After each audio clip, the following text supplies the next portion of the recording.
Por que o dólar despencou? E por que isso não aconteceu da noite para o dia?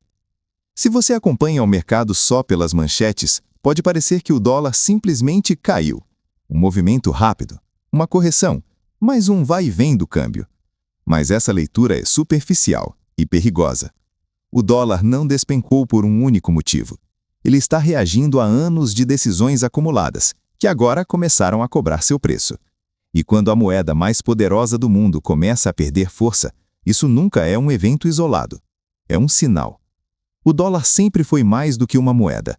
Ele foi uma âncora, um refúgio, um voto de confiança no sistema. Quando essa confiança começa a oscilar, o impacto vai muito além do câmbio. Neste vídeo você vai entender por que a queda do dólar não é apenas técnica, o que mudou no comportamento de investidores globais, por que o mundo está lentamente buscando alternativas e por que esse movimento pode ser mais profundo do que parece. Isso não é um vídeo para torcer contra o dólar, nem para prever o fim do sistema. É um vídeo para entender o que está mudando por baixo da superfície, enquanto a maioria ainda discute sintomas. Vamos começar do ponto que quase ninguém quer encarar. Parte 1. O dólar não caiu por fraqueza, caiu por excesso. A maioria das pessoas acha que moedas caem quando países ficam fracos. Isso é verdade, até certo ponto. Mas moedas dominantes não caem por fraqueza súbita, elas caem por excesso acumulado. O dólar não é exceção. Durante décadas, os Estados Unidos desfrutaram de um privilégio único, poder emitir a principal moeda de reserva do mundo. Isso trouxe vantagens enormes: financiamento barato, demanda global constante por dólares, capacidade de absorver choques externos, mas todo privilégio prolongado gera distorções. O mundo passou a depender demais do dólar, e os Estados Unidos passaram a abusar silenciosamente dessa dependência. Déficits crescentes deixaram de ser emergência e viraram política permanente. Nada disso causou queda imediata, porque confiança não some de uma vez. Ela se desgasta. Outro ponto fundamental: o dólar sempre se fortaleceu em momentos de crise, porque era visto como o menos pior. Mas isso só funciona enquanto os Estados Unidos parecem mais organizados que o resto, suas instituições parecem previsíveis e suas políticas parecem coerentes no longo prazo. Esse tripé começou a rachar. Não por um evento específico, mas por contradições repetidas. Prometer disciplina fiscal enquanto aumenta gastos. Combater inflação enquanto convive com déficits gigantes. Defender estabilidade enquanto muda regras conforme a conveniência política. Investidores não fogem no primeiro erro, eles fogem quando percebem padrão. Outro fator pouco comentado: o dólar ficou forte demais por tempo demais. Moedas muito fortes criam desequilíbrios globais. Exportadores sofrem, países emergentes sentem pressão, dívidas em dólar ficam mais difíceis de rolar. Em algum momento, o mundo começa a buscar alívio, e esse alívio vem na forma de diversificação. Não abandono total, mas redução gradual da dependência. Esse processo não aparece de forma dramática. Ele aparece como queda técnica, ajuste, correção. Mas por trás disso existe algo maior, uma redistribuição silenciosa de confiança. Outro ponto crítico: quando os juros sobem rápido demais, o dólar sobe. Quando o mercado começa a acreditar que esse ciclo acabou, o movimento se inverte. Mas aqui está o detalhe que poucos percebem. O dólar não caiu porque os juros caíram. Ele caiu porque o mercado começou a duvidar da capacidade de manter juros altos sem quebrar algo. E quando confiança na política monetária oscila, a moeda sente primeiro. Na próxima parte, vamos falar sobre algo ainda mais revelador: por que o mundo está aos poucos tentando reduzir sua dependência do dólar e por que isso importa agora. Parte 2. A desdolarização silenciosa, o movimento que quase ninguém vê. Se a queda do dólar fosse apenas um ajuste técnico, ela teria parado rápido. Mas o que está acontecendo é mais lento, mais profundo e mais desconfortável. O mundo está passando por um processo que não acontece em manchetes, não vira trend nas redes sociais e não gera pânico imediato. É a desdolarização silenciosa. Não se trata de abandonar o dólar. Isso seria simplista e irreal. Trata-se de reduzir dependência. Durante décadas, o dólar foi usado para tudo: comércio internacional, reservas, dívidas, precificação de commodities. Isso criou eficiência, mas também criou concentração de risco. E quando o risco fica concentrado demais, gestores sérios começam a agir. Outro ponto crucial é que o uso crescente do dólar como ferramenta geopolítica mudou o jogo. Sanções, bloqueios de reservas e restrições financeiras passaram a fazer parte da política externa. Do ponto de vista estratégico, isso fez algo muito claro. Mostrou que manter reservas 100% em dólar não é neutro. Países começaram a perceber que reservas podem virar passivo político. E quando isso acontece, a resposta não é confronto direto, é ajuste silencioso. Aumento de acordos bilaterais, liquidações em moedas locais, mais ouro em reservas, menos exposição concentrada. Nada disso derruba o dólar da noite para o dia, mas tudo isso pressiona gradualmente. Outro fator pouco comentado é que grandes exportadores de commodities passaram a aceitar pagamentos fora do dólar com mais naturalidade. Isso quebra um hábito antigo, e hábitos antigos são a base da dominância monetária. Outro ponto importante: desdolarização não é ideológica, é pragmática. Mesmo aliados históricos dos Estados Unidos começaram a diversificar reservas, não por hostilidade, mas por gestão de risco. E gestão de risco não faz barulho. Outro detalhe crucial: quanto mais o dólar é usado como arma, mais incentiva alternativas. Isso cria um paradoxo. O poder do dólar no curto prazo acelera a sua erosão no longo prazo. Outro aspecto relevante é que esse movimento não precisa ser majoritário para ter impacto. Basta uma margem significativa. Se 10 ou 15% do comércio global reduz dependência do dólar, a demanda estrutural já muda, e moedas vivem de demanda. Outro ponto desconfortável: investidores institucionais observam esses movimentos antes do público. Eles não esperam confirmação oficial, eles reagem a tendências, e quando grandes fluxos começam a se mover, o câmbio responde. Outro fator importante é que desdolarização não significa substituição imediata. Não existe novo dólar. O mundo está indo para algo mais fragmentado, menos centralizado. E sistemas fragmentados exigem mais hedges. Isso enfraquece moedas dominantes. Na próxima parte, vamos entrar em algo ainda mais sensível: o papel dos juros, da dívida e do próprio mercado americano na queda recente do dólar. Parte 3. Juros, dívida e o limite do dólar forte. Até aqui, falamos de confiança e geopolítica. Agora precisamos entrar no mecanismo interno que acelerou a queda recente do dólar: juros e dívida. Durante muito tempo, o dólar se fortaleceu porque oferecia algo raro: juros mais altos com aparência de segurança. Quando o mundo inteiro mantinha juros próximos de zero, os Estados Unidos passaram a pagar mais. Isso atraiu o capital global. Mas essa estratégia tem um limite. Juros altos não são apenas um prêmio para investidores. Eles são um custo para o sistema. E o sistema americano carrega um custo gigantesco: dívida. Quando os juros sobem, o serviço da dívida sobe junto. E quando a dívida é grande demais, pequenas mudanças viram problemas enormes. O mercado começou a perceber algo desconfortável. Manter juros elevados por muito tempo pressiona demais o próprio governo americano. Não é uma questão ideológica, é matemática. Outro ponto crítico: juros altos fortalecem o dólar no curto prazo, mas sufocam crescimento. Crescimento mais fraco reduz receitas. Receitas menores ampliam déficits. Déficits maiores exigem mais emissão de dívida. Isso cria um ciclo difícil de sustentar. Em algum momento, o mercado começa a perguntar: por quanto tempo isso aguenta? E quando essa pergunta aparece, a moeda sente primeiro. Outro fator relevante é o comportamento dos investidores globais. Por muito tempo, bastava o Federal Reserve sinalizar postura dura para o dólar subir. Hoje, o mercado exige algo mais: credibilidade de longo prazo. Não basta subir juros, É preciso mostrar que isso não quebrará o sistema financeiro, o mercado imobiliário e o orçamento público ao mesmo tempo. Essa é uma equação quase impossível. Outro ponto importante: quanto maior a dívida, menor a margem de manobra. Cada alta adicional de juros aumenta o risco de algum elo quebrar. E investidores odeiam cenários onde qualquer decisão gera problema. Isso reduz apetite por moeda.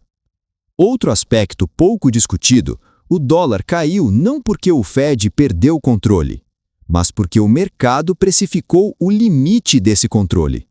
Existe uma diferença enorme entre poder teórico e poder prático. No papel, políticas funcionam. Na realidade, elas têm efeitos colaterais. Outro ponto sensível: a percepção de que, cedo ou tarde, juros terão que cair não por escolha, mas por necessidade. E moedas antecipam isso. Quando investidores acreditam que a trajetória futura será de juros mais baixos, o suporte ao dólar enfraquece. Outro fator adicional é o impacto disso nos mercados americanos. Ações, imóveis e crédito ficaram dependentes de condições financeiras favoráveis. Manter juros altos por muito tempo ameaça esses mercados. E ameaçar o próprio mercado doméstico tem custo político e econômico. Isso também entra no cálculo cambial. Outro ponto importante: o dólar sempre se beneficiou de ser o ativo de risco zero. Mas quando o próprio emissor parece preso entre escolhas ruins, esse status começa a ser questionado. Não de forma abrupta, mas gradualmente. E gradualmente é como grandes mudanças acontecem. Na próxima parte, vamos falar sobre algo ainda mais psicológico e decisivo: como o comportamento dos investidores mudou e por que isso acelera a queda do dólar. Na próxima parte, vamos falar sobre algo ainda mais psicológico e decisivo: como o comportamento dos investidores mudou e por que isso acelera a queda do dólar. Parte 4. A mudança psicológica que acelera a queda do dólar. Até agora, falamos de fundamentos, dívida, juros, geopolítica, estrutura do sistema. Mas agora entramos no ponto que transforma tendência em movimento: psicologia. Moedas não se movem apenas por números, elas se movem por expectativas coletivas. E algo importante mudou na forma como investidores enxergam o dólar. Durante décadas, existia uma crença quase automática: em momentos de dúvida, corre-se para o dólar.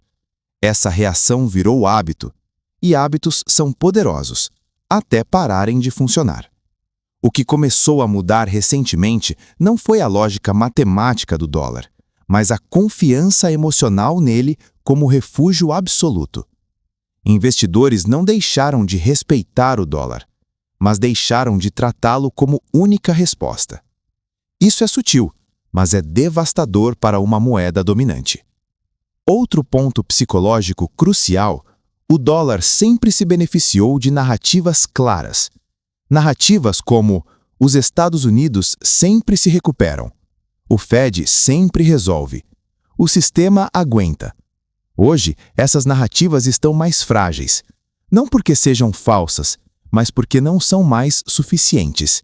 Investidores experientes não querem promessas, querem margem de segurança. Outro fator psicológico importante é a fadiga de crises. O mundo passou por muitas turbulências em sequência: crise financeira, pandemia, choques inflacionários, conflitos geopolíticos.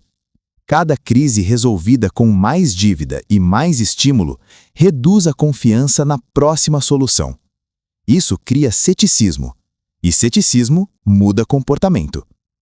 Outro ponto decisivo: investidores começaram a perceber que diversificação real não é só trocar ativos, é trocar exposições sistêmicas.